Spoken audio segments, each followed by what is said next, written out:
आप देख रहे हैं BHBC न्यूज। नमस्कार, मेरा नाम है विपिन चौधरी और आप अपनी स्क्रीन पर देख रहे हैं BHBC न्यूज। 1962 के चीन हमले में भले ही भारत को पराजय मिली हो, लेकिन भारतीय सैनिकों ने भी जी जान लगा दी थी। चीन भी उस युद्ध को भुला नहीं सकता जब एक भारतीय सैनिक ने दुश्मन के 300 सैनिकों को ढेर कर दिया था।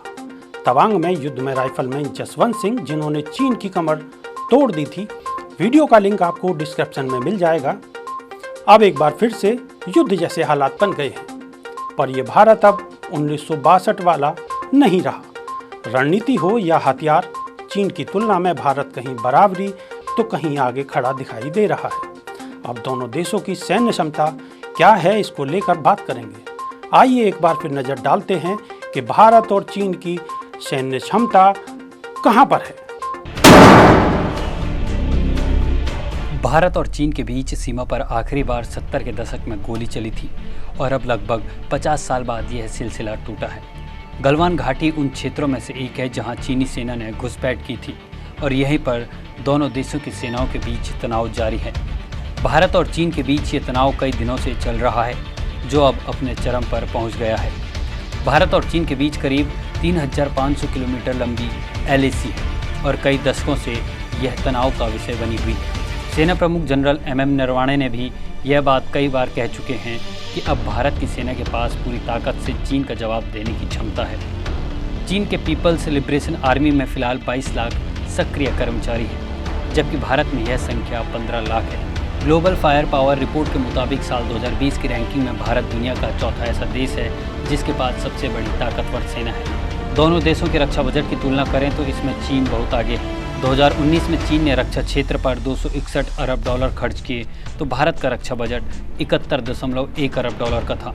हथियार भले ही चीन के पास अधिक हो, लेकिन सेना भारत के पास ज़्यादा है। भारत के पास करीब 2,25,000 पैदल सैनिक हैं, तो चीन के पास 2 लाख से 2,30,000 के करीब पैदल सैनिक हैं। भारत के कुल सैनिकों की संख्या करीब 34 लाख है, तो चीन के पास करीब 27 लाख है।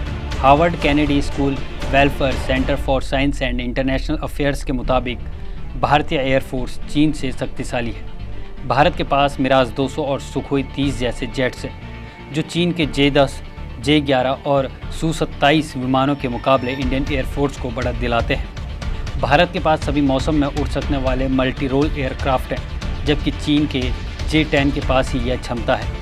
दोनों देशों की वायुसेना की तुलना करें तो चीन के वेस्टर्न थिएटर कमांड के पास 157 लड़ाकू विमान हैं, जबकि चीन का सामना करने के लिए भारत के अपने 270 लड़ाकू विमान तैनात हैं। यानी लड़ाकू विमानों के मामले में भारत ने चीन के खिलाफ ज़बरदस्त तैयारी की है। अगर युद्ध की स्थिति आई तो फिर चीन के लिए भारत का सामना करना बहुत मुश्किल होगा। कुछ दिनों पहले चीन के मॉडर्न वेपनरी मैगजीन के वरिष्ठ पत्रकार और सुरक्षा विशेषज्ञ हुआंग गुओजी ने चीनी न्यूज़ पोर्टल thepaper.cn में एक लेख लिखा था। इस लेख का सार यह है कि पहाड़ों पर लड़ने की जो क्षमता भारतीय सैनिकों के पास है, वैसी क्षमता न अमेरिका के पास है, न रूस के पास है और न ही यूरोप के किसी देश के पास है। इस लेख में कहा गया कि भारत की माउंटेन फोर्स दुनिया में सबसे बड़ी है और इसमें 2 लाख से ज़्यादा सैनिक हैं। इतने सैनिक दुनिया की किसी माउंटेन फोर्स के पास नहीं है। चीन के इस रक्षा विशेषज्ञ ने लिखा था कि पहाड़ों पर लड़ने की इस काबिलियत के दम पर भारत ने पाकिस्तान को 1984 में सियाचिन में और 1999 में कारगिल में हराया था। इस लेख में भारतीय सेना के हथियारों की भी बात हुई और ये कहा गया कि भारत ने हाल के वर्षों में अमेरिका से जो हथियार खरीदे, उससे भारत की ताकत और बढ़ गई है। इसमें M777 अल्ट्रालाइट हॉविट्ज़र तोप, अपाचे अटैक हेलीकॉप्टर और चिनूक हैवी ट्रांसपोर्ट हेलीकॉप्टरों का जिक्र किया गया है। ऐसे में चीन के पास 2 विकल्प हैं, या तो भारत के कहे अनुसार सीमा से पीछे हटकर यथापूर्व स्थिति को बरकरार रखा जाए, यानी कि जो संधि हुई है उसके अंतर्गत रहकर सीमा पर रहे, या फिर भारत के साथ खुलकर ही युद्ध करे।